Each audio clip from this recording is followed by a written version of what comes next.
Welcome back, listeners, to a brand new episode of The New Standard. The title of today's program is simply Here We Go. Here we go, Steeler fans. I've got a feeling, I don't know about you, but I've got a feeling.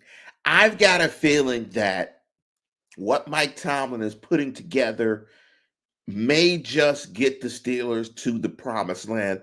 But before we jump into that, as always, everybody who's joining the program, please hit us with a like and a subscribe. Again, you're checking out the program, The New Standard. Here we go. Want to apologize for not bringing the program earlier today at 4 p.m. Sometimes life gets in the way of doing the podcast, but that's a good thing.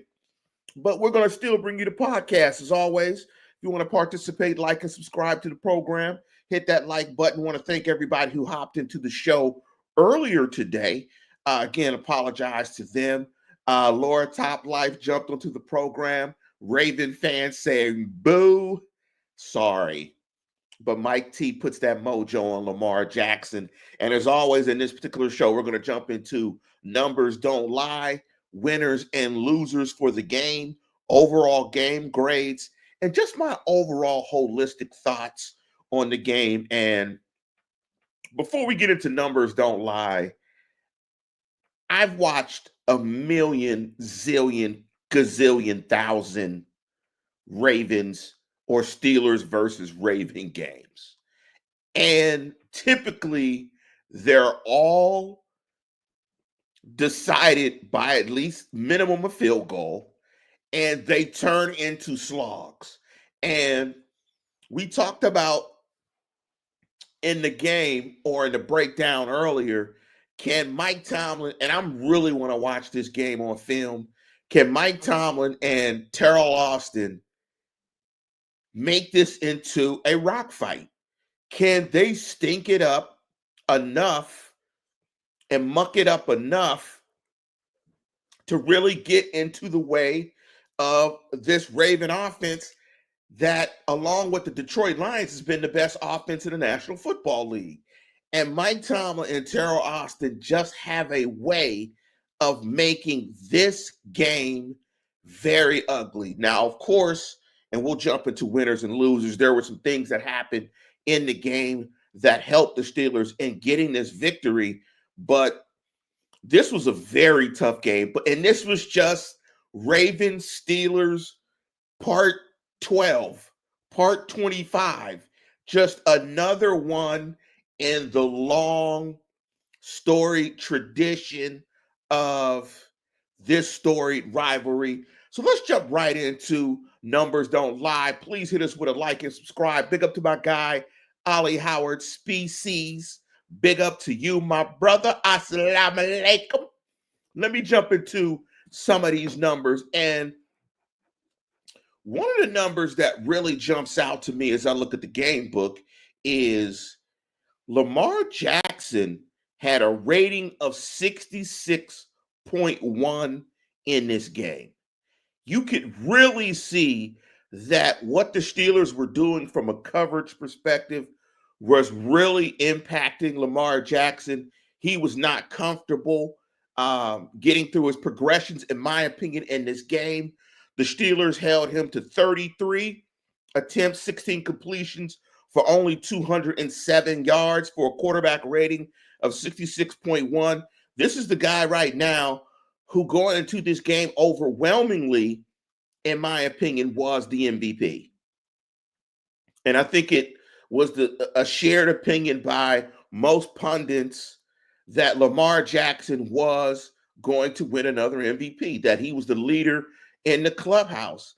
And just like they've had in a different number of times, they made Lamar Jackson look very uncomfortable in the pocket, very indecisive. And although the stats don't tell the true tale, because you have to add in Lamar's rushing yards, he ran 4 times for 46 yards.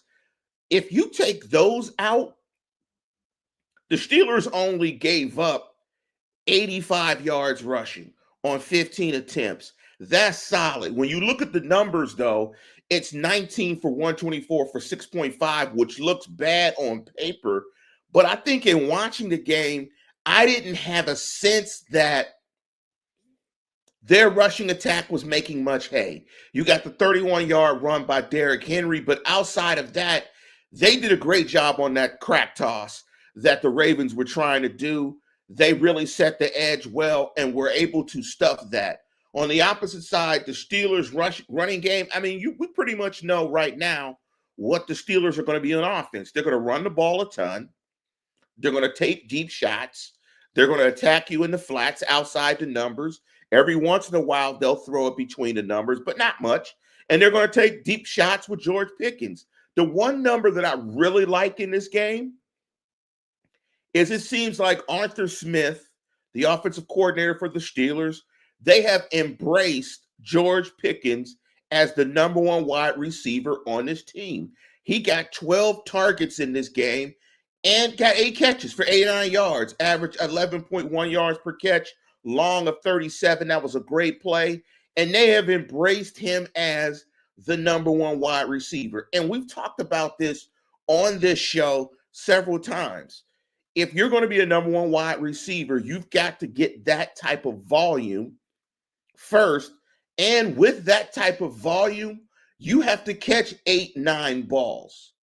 You have to really dictate in the passing game. Another thing, when you look at the numbers, you can clearly see that the Steelers start attacking in the flats was part of this game plan. They targeted the running backs 9 times. Running backs had 8 receptions for 57 yards. And you saw that the tight ends were kind of targeted in that same area of the field.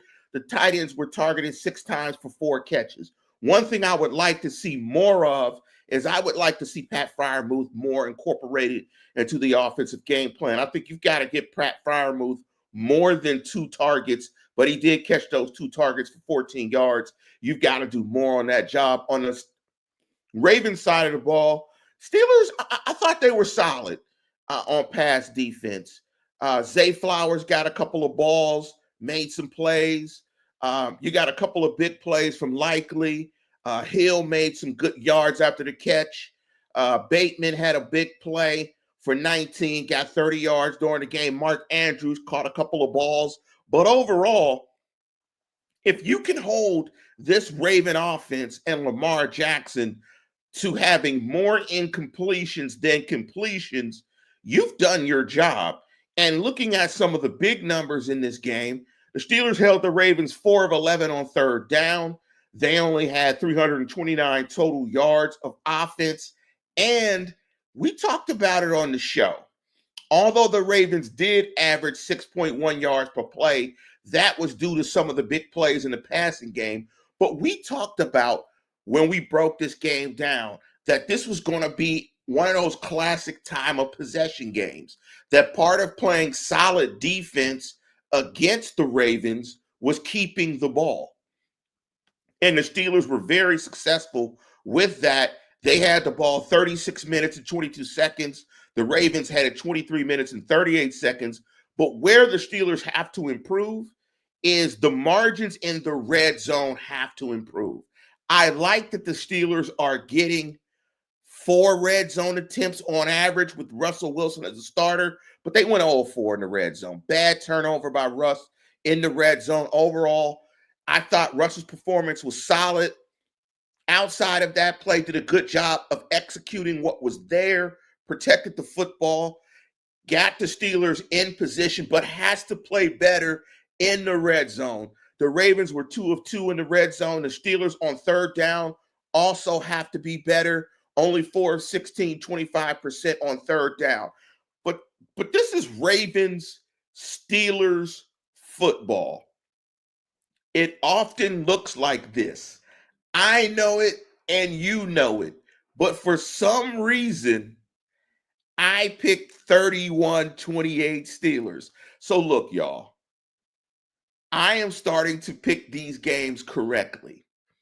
And I said in the last show that this was the first big test. Well, the other big number in the game was their place kicker missed field goals, and Boswell made 6 of those boys. So that's the difference. If their place kicker doesn't miss a couple of those field goals, maybe this game is different. Maybe we don't know how that will play out, but that played big in this game. Those missed field goals, for those are typically, chip shots for that guy. We've seen that guy make a ton of clutch field goals. He's a first ballot Hall of Famer. But for some reason in today's game, and luckily for the Steelers, didn't have his best day. Did not make some critical plays in terms of special teams. But in games like this, with 2 good opponents, you have to make those plays on the margin. You have to execute. And part of this game was the Steelers' place kicker and Chris Boswell executed much better than the Ravens kicker. I mean, bottom line, that was a critical piece to this game. But let's jump into the winners and losers. And obviously, when you look at this game and you look at some of the winners and losers on both sides of the ball, obviously, when you look at the Steelers, I think the big winner in this game was Peyton Wilson. That interception was absolutely outstanding. That was one of the big plays that changed the outcome of that game. The other thing that you can see in the formula with this Steeler team is they're going to run the ball. They're going to take deep shots. They're going to get pressure. They're not going to get the ball, for the most part, thrown over their heads, and they are going to take the ball away. And I'm going to say it on this show. And Deontay Johnson, it was great to see that he had absolutely no impact on this game. And I'm going to say this right now. If the Steelers can be a top 10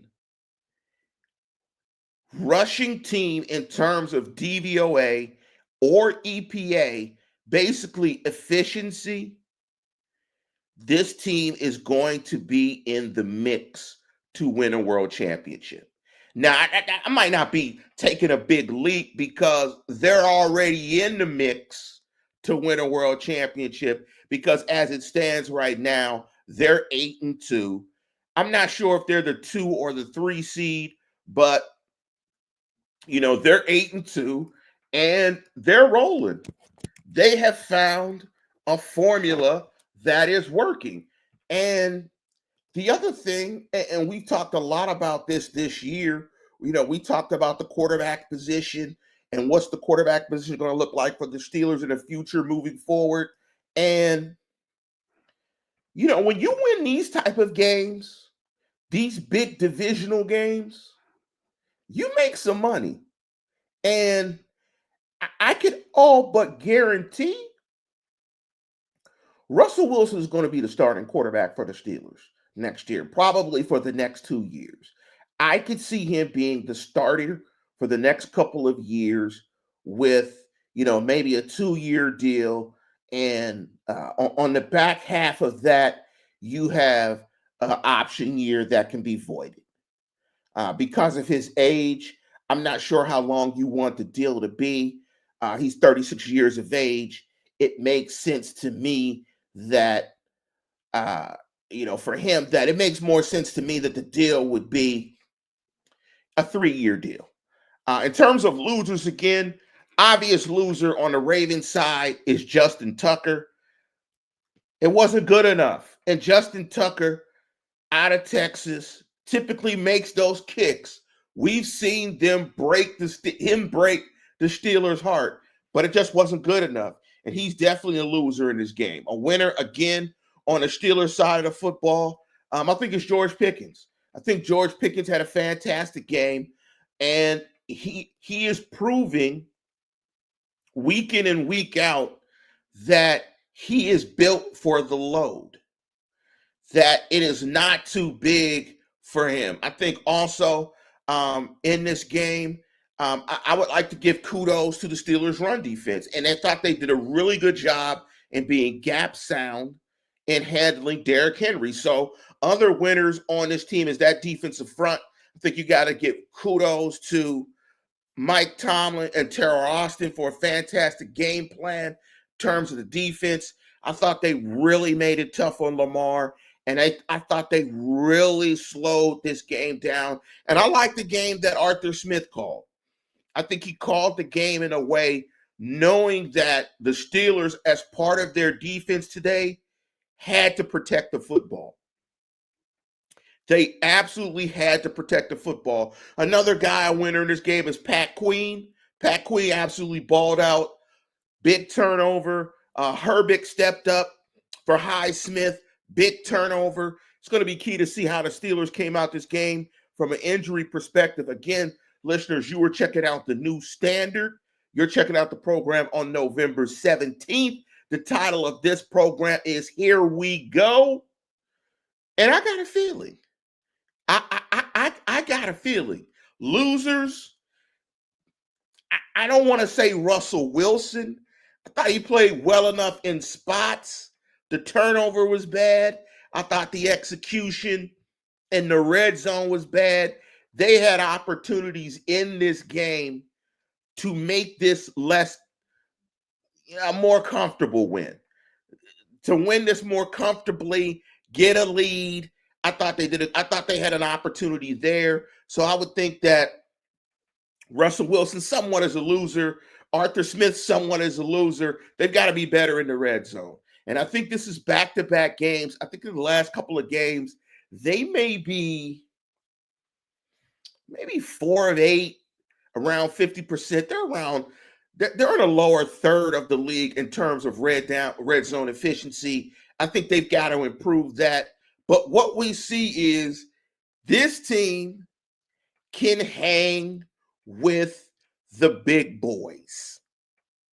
This team can hang with the big boys of the AFC.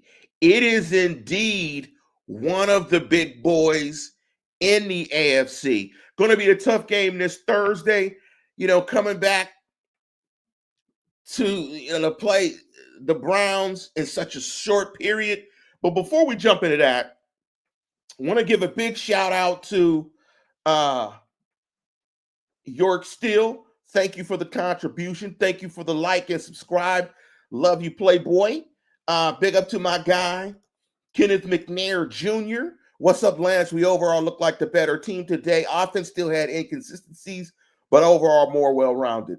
If they can run that ball better in the red zone and execute better in the red zone, they got action. They got absolute action. And as Ali Howard Species said, the Steelers just might be big boys. Just might be big boys. Mr. Tummy, and I like how Mr. Tummy always brings this back around full circle. Happy for the win, but 12 drives on offense with no TDs is concerning. And that goes to the red zone execution, because in the second half, when they started attacking the flats and running the football between the tackles, and I thought Frazier and McCormick were doing a fantastic job in the interior. They just got to be better in the red zone. I would like to see them be a touch more creative in the red zone, because when you get 4 red zone shots, you convert 2 of those, they blow this team out. But they look like overall, and the biggest winners, again, is that coaching staff. They look like they have a good idea of what they want to do and how they want to impact Lamar Jackson on offense. They probably do the best job in the National Football League affecting Lamar Jackson.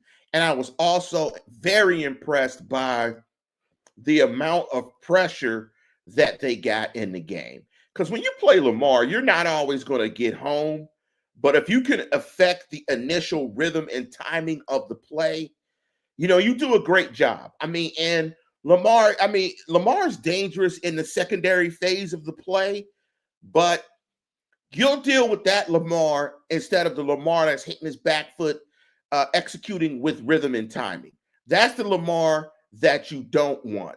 In this game, the Steelers got 2 sacks, but those quarterback hits, and they got 6 of them on Lamar. You can kind of see, man, when you start getting hits on Lamar starts playing fast.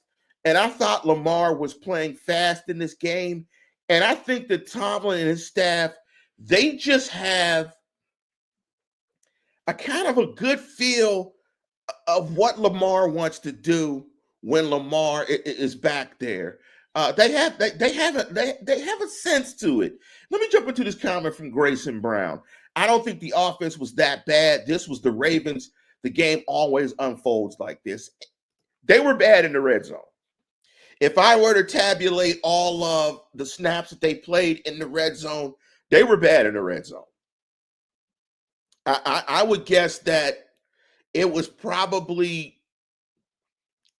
they averaged probably under 3 yards of play in the red zone. They weren't good in the high red zone or the low red zone. They have got to be sharper in the red zone, because if they're sharper in the red zone in this game, it's not the classic Steeler Baltimore Ravens game. But the one thing they've got to do is they've got to rest up. And let me jump into this before I say they've got to rest up, because it's going to be a short week.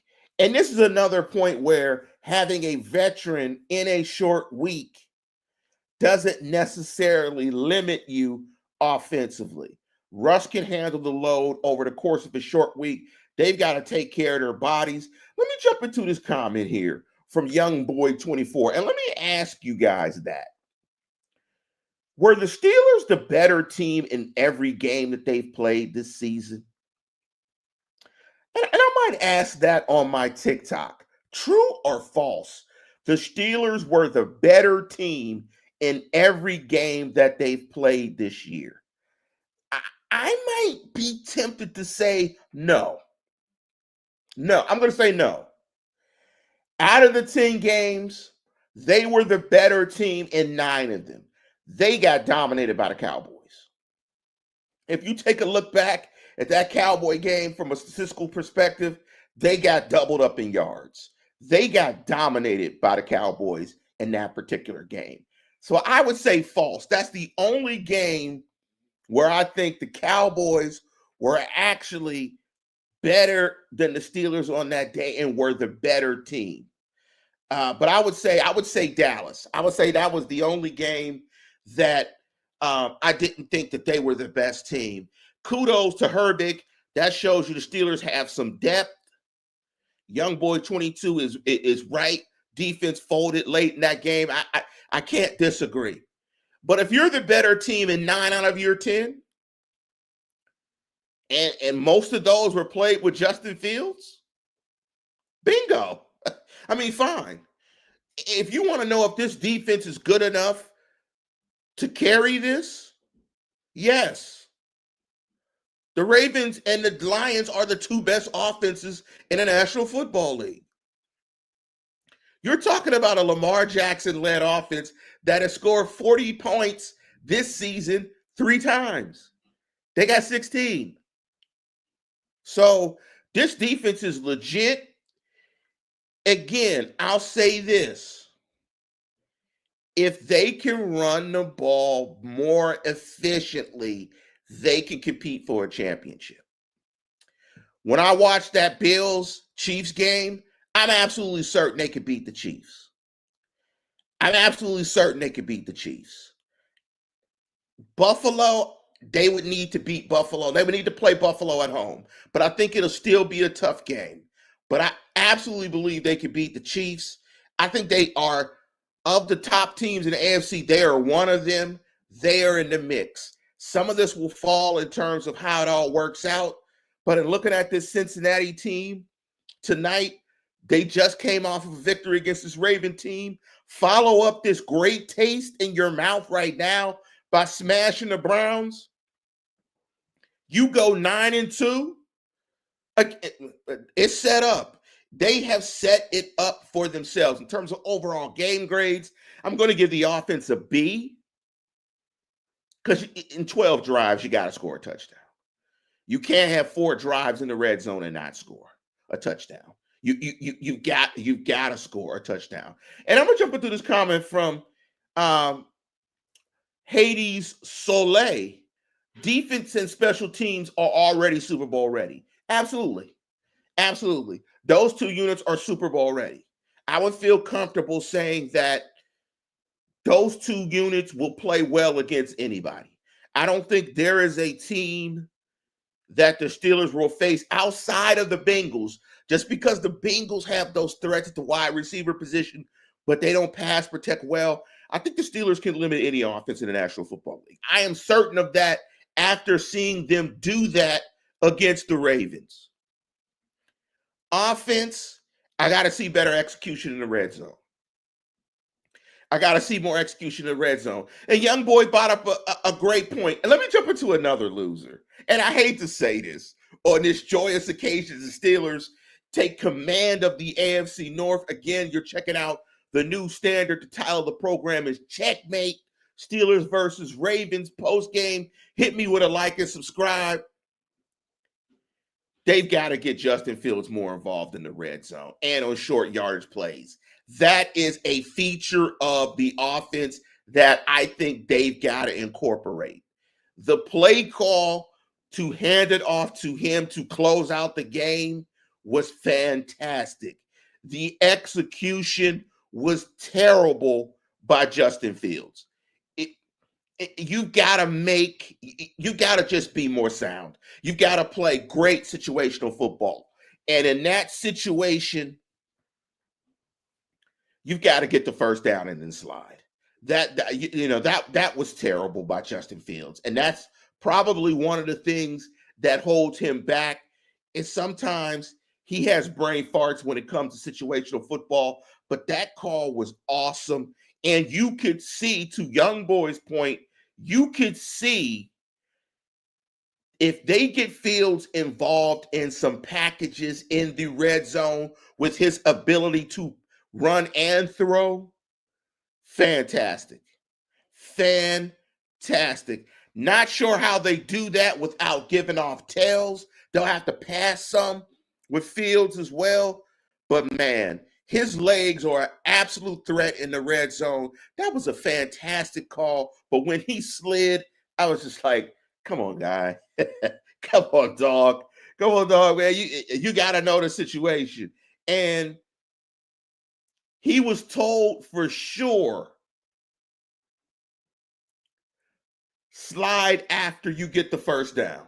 If you have to slide, get the first down. He slid too early.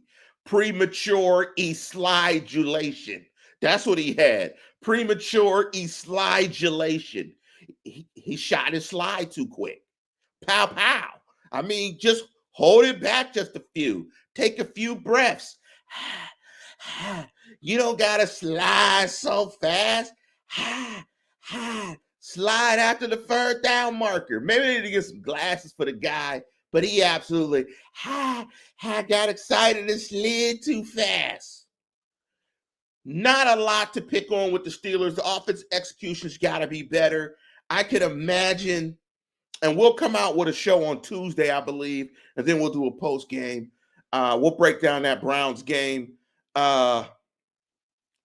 I anticipate, and we won't talk much about it. I could see that Thursday will be a slog. It's a short week after the Ravens. And if the Steelers stumbled in that game against the Browns on the road after the Ravens, I would not be surprised either. This was a very physical, tough game. We'll hear more about the injury report. If Joey Porter came out the game okay.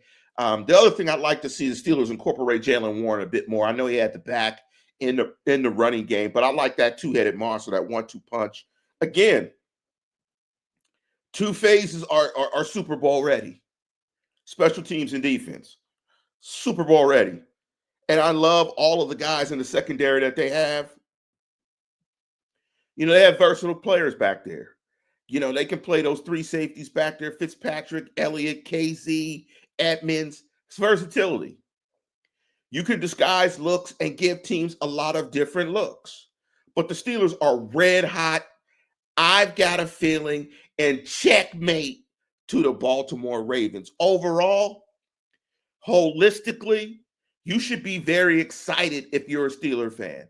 This is a team under the right circumstances can compete for a championship. They can beat the Lions, they can beat the Chiefs, and they can beat the Bills. They are rounding into shape. They have a formula to win football games. The only thing they have to do, run the ball more efficiently. But with that, we're going to conclude the program. Thank you for your patience and sticking in there with me. Please like and subscribe. Definitely, Peyton Wilson had the clutch INT. Play of the game, in my opinion. Steelers with a fantastic win to take a stranglehold of the AFC North, particularly if they can get that win later on this week on Thursday. But with that, we're going to conclude the program. And as always, tune in, tell a friend, and subscribe. Go Steelers.